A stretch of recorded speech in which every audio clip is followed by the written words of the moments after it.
Welcome to Mr. Horror Tale, where we tell scary stories that really happened. To ensure you don't miss out on other horror contents, remember to subscribe to the channel and activate the notification bell. New Year's parties are definitely something special. The idea of welcoming a new year, changing all the luck and wiping the slate clean is something everyone looks forward to. Everyone enjoys New Year's parties, everyone except the protagonists of this story. All of them have in common their deep loneliness. But in this story, something will change in them.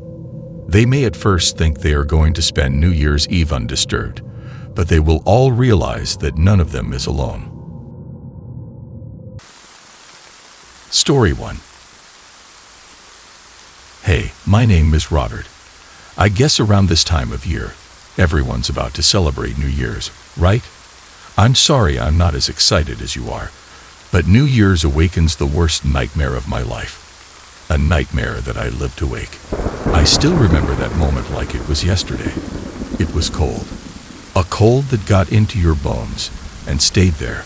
It was winter, and I lived with my pet in a small cabin in the middle of nowhere.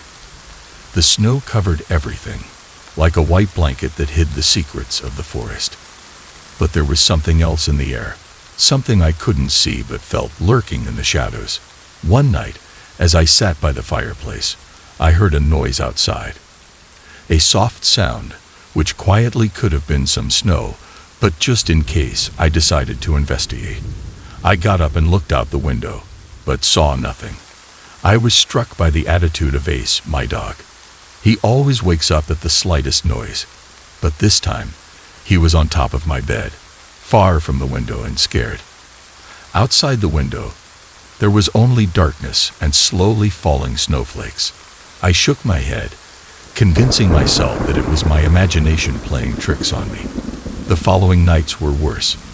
The sound became louder, more insistent. Every time I looked out the window, I saw nothing, just darkness and silence.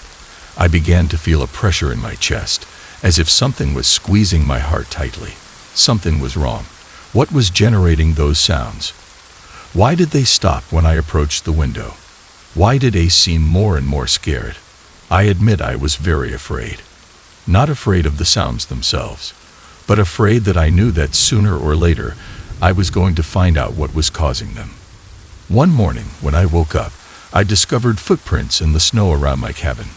Vague and deep, like those of a huge animal. But something didn't add up. There were no animals this time of year, at least not ones that left such tracks. I started to worry but tried to play it down. Maybe it was just a stray bear. The temperature dropped even lower, and the cabin got colder. Despite having the fireplace constantly lit, the cold persisted.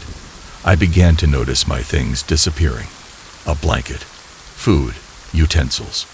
At first, I thought it was just me or that Ace had grabbed them, but I soon realized that something else was going on.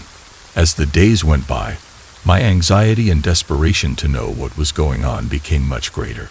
All of this culminated in a bad decision I made on New Year's Day. This used to be the day I spent with my ex-wife, but since I lost her, it has become a tragic date when I tend to make bad decisions. What would just one more bad decision do to me? That night I decided to wait up, to see if I could figure out who or what was behind it all. I sat in the dark, staring out the window. Ace was acting very strange, as he stayed scared under the bed and refused to come out, which was very unusual for him. Once I waited for a while, the rustling started again, but this time it was accompanied by a figure moving through the trees.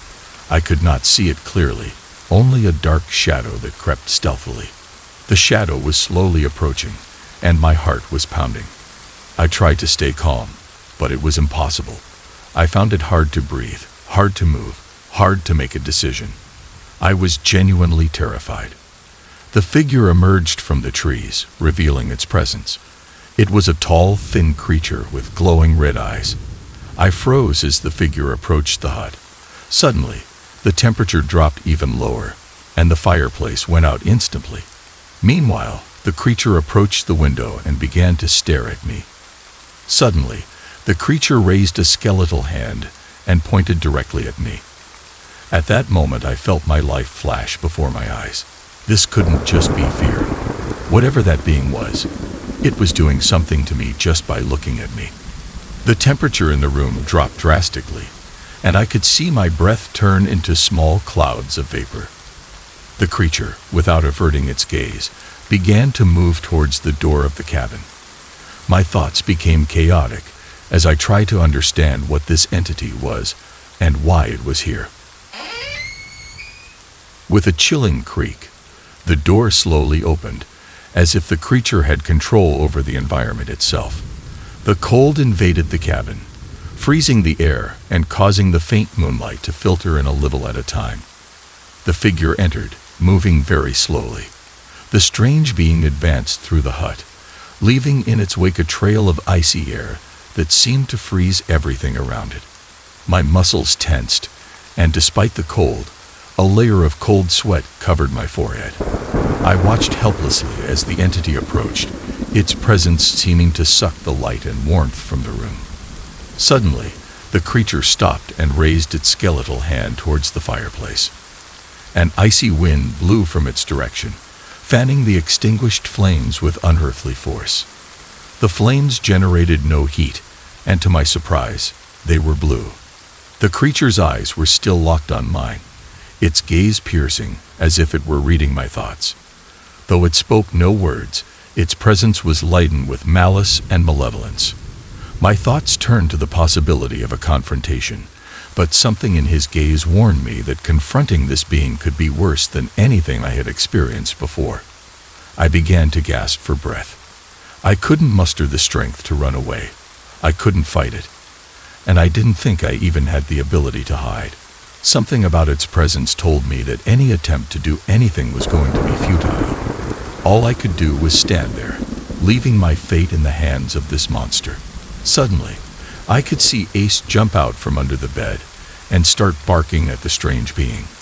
My dog was terrified, but in the face of danger, he came to my defense and confronted this imposing being.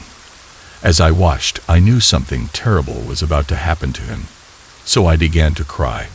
This was not just a dog. He was my only companion for years. I could not let anything happen to him. The terrifying being looked at my dog, and then at me. And just like that, as if it had never come, it just walked away and left. As soon as Ace and I were alone, all the terror vanished out of nowhere, but the night was not over yet. Suddenly, I heard a noise on my roof. That noise was heavy, as if a huge snowfall had suddenly fallen. The roof began to crumble. I knew we were safe. It could be a long time before it fell, but still, I decided to gather all my things and leave. At that moment, I didn't know where I was going. I just drove and drove until the fireworks became more and more visible. From that day on, Ace and I lived at my cousin's house for a while, and then we went back to living on our own, but in a town. I never understood what happened that day, but I think whatever visited us decided to spare my life. The fact that the cabin fell soon after makes me think that it wanted us out of the place. You know, I'm not afraid of that being. I'm even grateful that it let us go. Whatever it was, the only important thing is that Ace and I are still alive, and that we're not going anywhere near a cabin for the rest of our lives.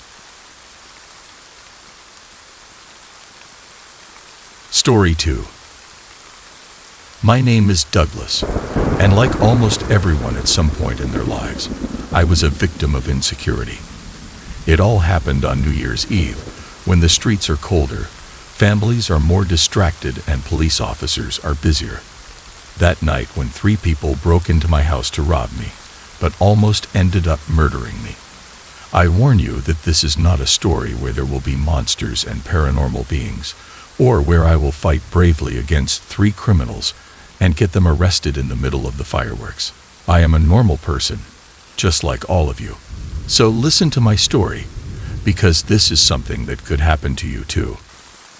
I remember how that night it was freezing cold. I was home alone, bored after coming home from work, thinking about the food I was going to defrost and the TV show I was going to watch. Great idea to spend the new year, isn't it? To tell you the truth, I don't have a tragic story where my wife and children died in a horrible accident. I have nothing else to tell you but that I enjoy being alone. I don't like to give up my time, and none of my relationships have really worked out. And the truth is I'm fine with that. The clock struck 11 when I heard a strange noise coming from outside. My heart raced as my senses sharpened. It wasn't the first time I had heard noises at night, but that sound was different, more disturbing. I cautiously got up and walked to the window. Outside, the darkness was total. I guess people were with their families. I looked out onto the deserted street but saw nothing. At that moment I thought that paranoia was playing tricks with my mind. Maybe I was just too tired from work. I decided to go to bed, convincing myself that it was just my imagination. However, in the silence of the night, the sounds persisted.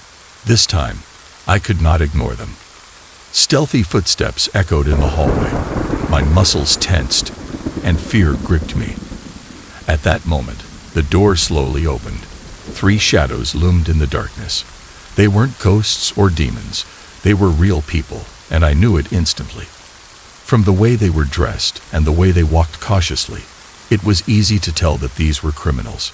I stood motionless, watching from the shadows as the intruders explored my home. Their presence was threatening, and my mind worked at full speed looking for a way out. I opted to hide in the closet. No one was interested in searching through clothes, and I knew there was nothing here. The criminals were rummaging through my belongings, looking for something of value. I felt the cold steel of a knife in my pocket, but I decided not to risk it. There were 3 of them, and I was only one. And it wasn't just a question of numbers. They could also be armed. To risk it really wouldn't make sense. I knew what they were looking for. A few days ago, I took a large sum of money out of the bank because I had to raise money after selling this house so I could move. I was shocked. All this time, one of them was following me, preparing to rob me. Suddenly, my thoughts were cut off by the celebrations of one of the criminals. One of them had found something. I cursed my luck as the criminals took my money. The light of a flashlight cut through the darkness of the room as they shone it into the closet. My heart stopped for a moment, and my breathing became shallow. Had I been discovered? The beam of light moved across the room, but by some grace of fate, it did not stop at the closet. I held my breath, praying that my hiding place would be enough to save me. The criminals continued to ransack my home. Time passed slowly, and my patience wore thin. Every second I stayed hidden increased the chance of surviving this nightmare. Then the sound of rustling gave away my position. One of the criminals approached the closet. My heart hammered in my chest as I felt my fate hanging in the balance. The criminal opened the closet door, and with his flashlight, illuminated my face. In an impulsive act, I pulled out the knife and squeezed it hard. The criminal, surprised by my presence, took a step back. There was no plan, only survival instinct. Silence reigned in the room. My eyes met his, and at that moment, I knew I would not hesitate to use the knife if necessary. The criminal was the youngest, so he was a little scared. His 2 companions were downstairs. They had no idea that I was in the house. Without a word, the criminal backed out of the closet and ran away. I could hear him yelling to his buddies that I was here, and that I had seen his face. I quickly came out of the closet and looked around. Where could I escape? Cutting my thoughts short, the 3 criminals had returned and were blocking my door, blocking my exit. Without saying a word to me, the 3 men began to enter the darkened room, knives in their hands. All 3 were slowly surrounding me, ready to attack me. At that moment, I did the only thing I could do. I turned around and jumped out of the window of the room. The fall was hard, but not fatal. My body was very sore and my arm was broken, but the important thing was that I was alive. From the floor, I could see that none of the 3 criminals had come down. They all stood above me looking at me, furious. After that, they disappeared into the darkness. I thought for sure they were going to look for me, but that never happened. I'm sure they just ran away. As best I could, I hobbled over to a neighbor's house and asked them to call the police. Once inside, they searched my entire house, but there was no sign of the criminals or my money. The police told me that this is normal on holidays. They told me that they would do everything possible to find them, but that they had many reports of crimes during that time, and that it would be difficult. I felt this meant I could write off my money as lost. I admitted hurt, but what mattered most to me was that I was unharmed, and they had no reason to come back. I hope this will serve as a lesson to all of you. There is no need for ghosts or monsters to appear in horror stories. The normal situations that can happen to humans like you and me can be darker than you think. I just hope that if it ever happens to you, you can calm down and make the right decision.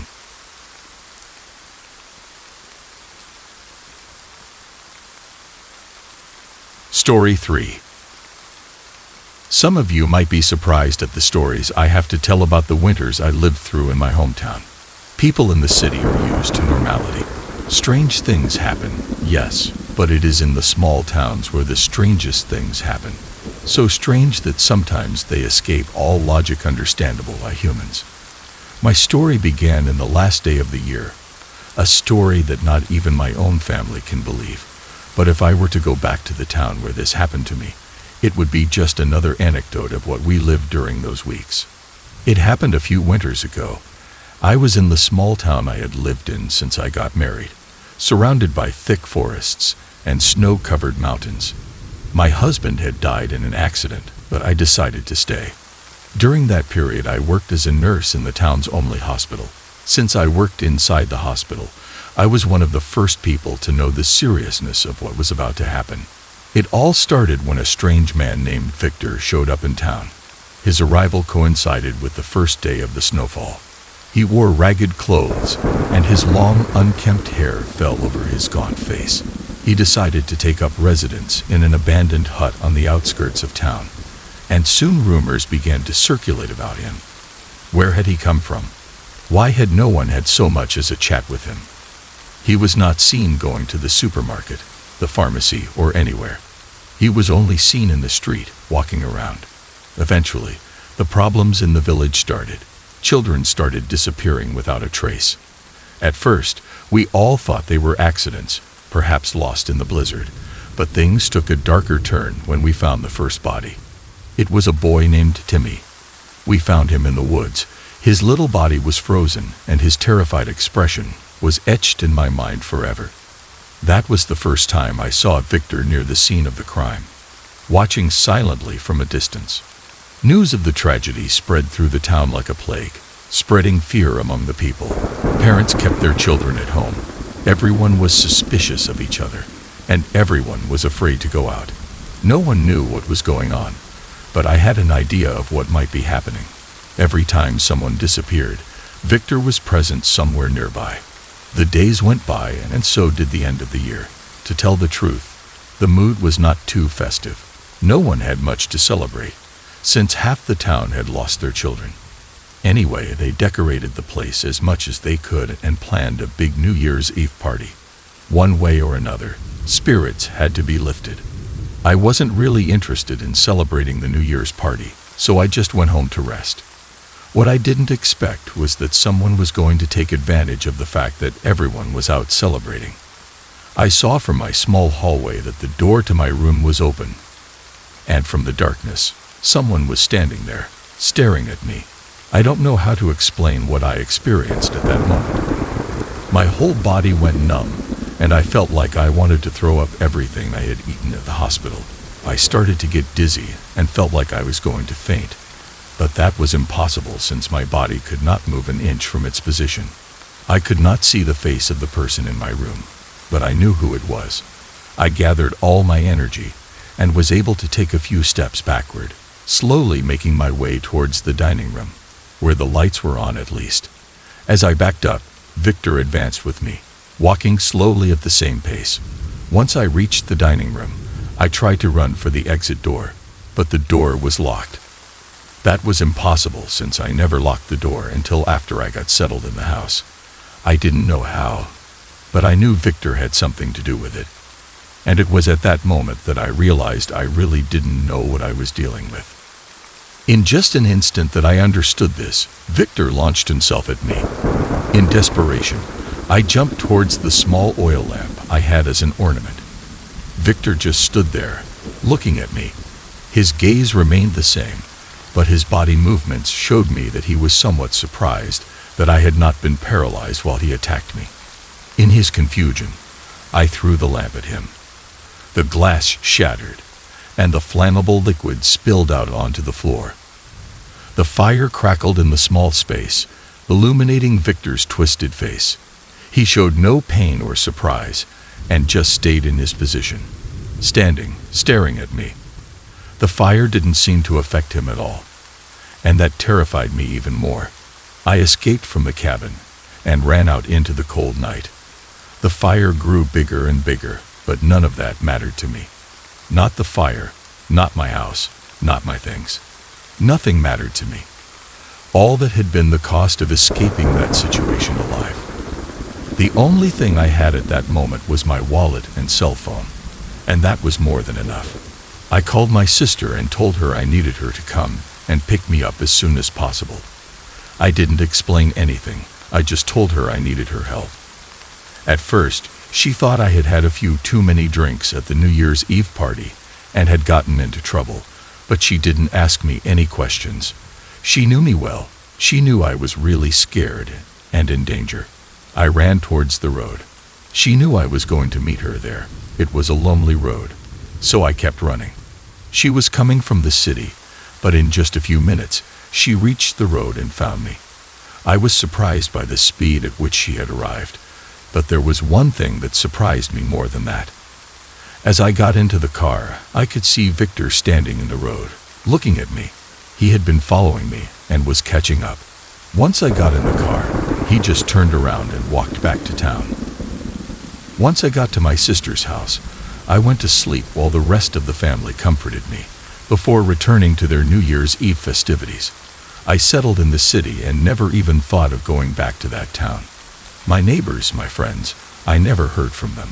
I hoped that at some point someone would call me to ask me why I wasn't going to work, but to my surprise, no one ever did. I never knew what ended up happening in town. Maybe they're all fine. Maybe Victor calmed down after that night. Or maybe today it's a dead town. I don't really care to know. I'm just a regular person. I just want to live my life and pray that, when I least expect it, Victor won't find me again. Thanks for watching. If you like the stories, remember to subscribe and activate the notification bell so you don't miss any other true disturbing stories. See you next video.